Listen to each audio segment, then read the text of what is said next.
13.3 exercise question number 4 important question. In answering a question on a multiple choice question, a student either knows the answer or guesses. तो एक multiple choice question है. Multiple choice question में आपको यहाँ पे क्या मिलता है, 4 ऑप्शन मिलते हैं. 4 में से कोई एक आपको टिक करना होता है. तो इस तरह के क्वेश्चंस में क्या होता है, या तो आपको आंसर आता है तो आप उसको, जैसे अगर आपके माइनस मार्किंग नहीं हो रही है तो आपको क्वेश्चन का आंसर आता है तो आप उसको करेक्टली टिक कर दोगे. अगर आपको नहीं आता है तो आप उसको गैस करके आंसर लगा दोगे कि क्योंकि हमें मार्क्स तो कट ही नहीं रहे, गलत होगा तब भी मुझे मार्क्स हमारे कटने के चांस नहीं है. तो तुक्का लगा के अगर ठीक हो गया या आंसर राइट हो गया तो मुझे कम से कम पूरे मार्क्स यहाँ पे मिल जाएंगे. तो यही 2 कंडीशन से स्टूडेंट्स जो है वो एमसीक्यू पेपर को सॉल्व करते हैं. तो let 3/4 with the probability that he knows the answer. तो किसी एक क्वेश्चन को सॉल्व करने के लिए 3/4 प्रोबेबिलिटी है कि स्टूडेंट को आंसर आता होगा अगर वो पढ़ कर गया है तो. And 1/4 with the probability that he guesses, और 1/4 चांस है कि वो उसका आंसर यहाँ पे गैस करेगा. तो वही हमारा रफ वर्क हम कर लेते हैं जिससे हम आंसर निकालते हैं. तो हम इसको इवेंट 2 चॉइस है यहाँ पे कि या तो उसको गैस करना है या उसको आंसर यहाँ पे आता है. तो फर्स्ट हम यहाँ पे लिख लेते हैं कि उसको भाई आंसर आता है. उसकी प्रोबेबिलिटी हमें यहाँ पे दी हुई है कितनी, 3/4. और दूसरी यहाँ पे चॉइस है कि वो आंसर गेस कर सकता है तो उसकी प्रोबेबिलिटी जो है यहाँ पे आपको कितनी दी हुई है, 1/4. ठीक है, 1/4. He knows the answer 1/4 be the probability that he guesses. ठीक है, assuming that a student who guesses at the answer will be correct with probability 1/4. अब उसने यहाँ पे देखो फिर से 2 कंडीशन यहाँ पे बन रही है. हम यहाँ पे फिर से हमारी प्रोबेबिलिटी निकालते हैं. तो उसने कहा कि अगर आंसर वहां पे, अगर स्टूडेंट अपना आंसर गेस कर रहा है, मान लो कि उसके 10 में से उसको 6 क्वेश्चन तो पूरे श्योर है उसको आते हैं तो 6 मार्क्स उसको यहाँ पे मिल जाएंगे. लेकिन 4 क्वेश्चन ऐसे हैं जो उसको नहीं आते, जहां पर वो क्या कर रहा है, गैस कर रहा है. तो गैस कर रहा है तो जरूरी थोड़ी ना कि सारे के सारे आंसर वो राइट ही गैस कर लेगा. तो यहाँ पे जब वो गैस कर रहा है तो उसमें भी आंसर राइट होने की कोई ना कोई प्रोबेबिलिटी. देखो आंसर उसको आता है तो उसकी श्योर है कि उसको आंसर पता है तो उसकी इसकी प्रोबेबिलिटी क्या हो जाएगी, यहाँ पर 1 हो जाएगी. क्योंकि हमें पता है कि उसको आंसर आता है. तो जिसमें आपको कहते 2 + 2 कितना होता है, 4 होता है. तो आपको श्योर ऑफ आंसर आता है आपको, तो उसकी प्रोबेबिलिटी क्या है, 1 है. लेकिन जब वो किसी क्वेश्चन के आंसर को यहाँ पे गैस कर रहा है तो उस आंसर के राइट होने की प्रोबेबिलिटी यहाँ पे आपको कितनी दी हुई है, 1/4 दी हुई. तो यहाँ ये प्रोबेबिलिटी आपको दी हुई नहीं है बट ये प्रोबेबिलिटी श्योर है कि आपको आंसर पता है तो ये 1 यहाँ पर होगी. और यहाँ पे इस गैस करने पर भी राइट आंसर है, उसकी प्रोबेबिलिटी कितनी दी हुई है, 1/4 यहाँ पे दी हुई है.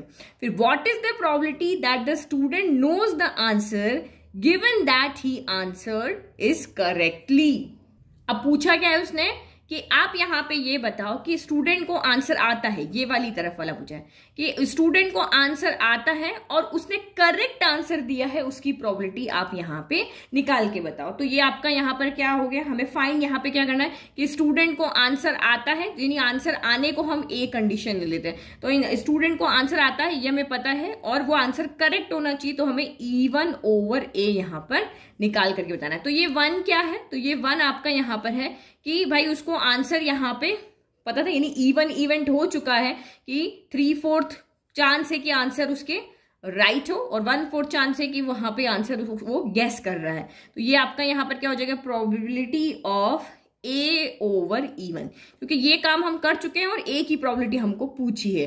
फिर यहाँ पे भी क्या हो जाएगा, प्रोबेबिलिटी ऑफ E2 इवेंट हम कर चुके हैं और अब उसने A की प्रोबेबिलिटी पूछी है. तो बस अब आपके पास फॉर्मूला है इसमें से इसका, तो ये इन दोनों का प्रोडक्ट यहाँ पे आपका आ जाएगा. ठीक है, नहीं समझ में आया, देखो आपको यही तो पूछा है, ये पूछा है ना, तो क्या लिखोगे, नो आंसर उसको पता है और उसने करेक्ट आंसर दिया, उसकी प्रोबेबिलिटी, तो ये 1 × 3/4 हो गया, डिवाइडेड बाय अगेन हम फिर से यही लिखते हैं दोनों, ये फेवरेबल आउटकम तो ये हो गया, इन दोनों का जो सम है वो पॉसिबल आउटकम होता है, तो 1/4 × 1/4. ये आप सॉल्व कर लोगे आपका आंसर आ जाएगा. तो ये प्रोबेबिलिटी ऑफ क्या हो गया, ये आपका E1 हो गया, ये प्रोबेबिलिटी ऑफ E1 है, ये प्रोबेबिलिटी ऑफ E2 है, और 1 क्या है, प्रोबेबिलिटी ऑफ A/E1. इसी से फॉर्मूला लिख दो, प्रोबेबिलिटी ऑफ A/E2 1/4 है.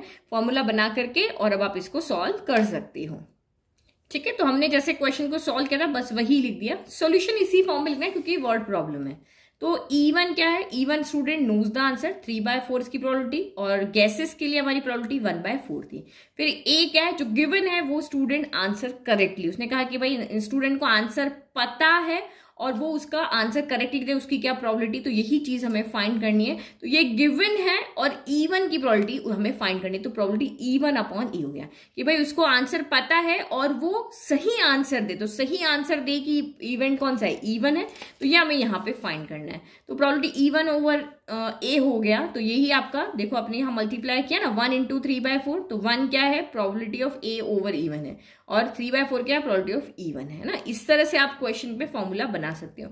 फिर ये सेम आपने जो यहाँ लिखा वो एज इट इज लिख दिया, और यहाँ पे प्रोबेबिलिटी ऑफ E2 हो गया, 1/4 गया E2, और ये A/E2। इसमें हम पहले चूज कर रहे हैं कि ये तरीके से करना है या ये तरीके से करना, तो ये हम पहले कैलकुलेट कर चुके हैं। अब हमें एक ही बात करनी है, इसीलिए इसमें E1 E2 नीचे की तरफ आ रहा है। लेकिन यहाँ पे क्वेश्चन के अकॉर्डिंग हम चले तो उसने हमें बताया है कि हमें आंसर पता है और वो आंसर जानता है, उसकी प्रोबेबिलिटी आप यहाँ निकालो, तो ये उल्टा यहाँ पे हो जाएगा। ठीक है, फिर सबकी वैल्यूज आपको पता ही है। तो A/E1 क्या है, A/E2 क्या है, ये हमें पता है, ये 1 है और ये 1/4 है। ये हमने क्वेश्चन के अंदर ही देख लिया। अब बस इसको सॉल्व करना है। तो सॉल्व करना 1 × 3/4, आपका 3/4 हो गया। ये 3/4 × 1 3/4, और ये आपका यहाँ पर कितना हो गया, 1/4 × 1/4 है। देखो ऊपर 4 है ना, डिनोमिनेटर में अगर मैं 4 कॉमन ले लेती हूँ तो ये आपका 4 से 4 कैंसिल हो जाएगा। तो 1/4 यहाँ से कॉमन लिया, तो यहाँ से 1 बचा, यहाँ से 1/4 बच गया। तो देखो डिनोमिनेटर वाला 4 जो है वो इस 4 से क्या हो गया, कैंसिल हो गया। ठीक है, फिर ये 3 बचा, नीचे 1 + 1/4 कितना हो गया, 3/4 हो गया। 1 + 1/4 इज 3/4 नहीं, कितना हो जाएगा, एलसीएम लेंगे तो 4 × 1 = 4 + 1, अच्छा एक सेकंड कुछ गड़बड़ किया, 1/4 कॉमन लिया तो यहाँ पे तो 3 बचा ना, 3 + 1/4 बचा है ना। तो यहाँ पे एलसीएम लेना पड़ेगा हमें। तो ये आपका 4 एलसीएम, तो 4 × 3 = 12 + 1 हो गया। तो ये 3 इंटू करो, ये 4 ऊपर चला गया, 12 + 1 आपका 13 हो गया, यानी 12/13 हो जाएगा। तो उसको आंसर पता है और वो करेक्ट आंसर दे रहा है, उसकी प्रोबेबिलिटी 12/13 है, मतलब बिल्कुल नियरेस्ट टू 1 ही है आपके। ठीक है, तो इजी क्वेश्चन, इजी सॉल्यूशन, बहुत ही अच्छे से मैंने आपको समझा दिया, कहीं कोई डाउट नहीं है। ये अगर आप फिर भी फॉर्मूला भूल जाओ, लेकिन ये आप इजीली कर लो। Thank you.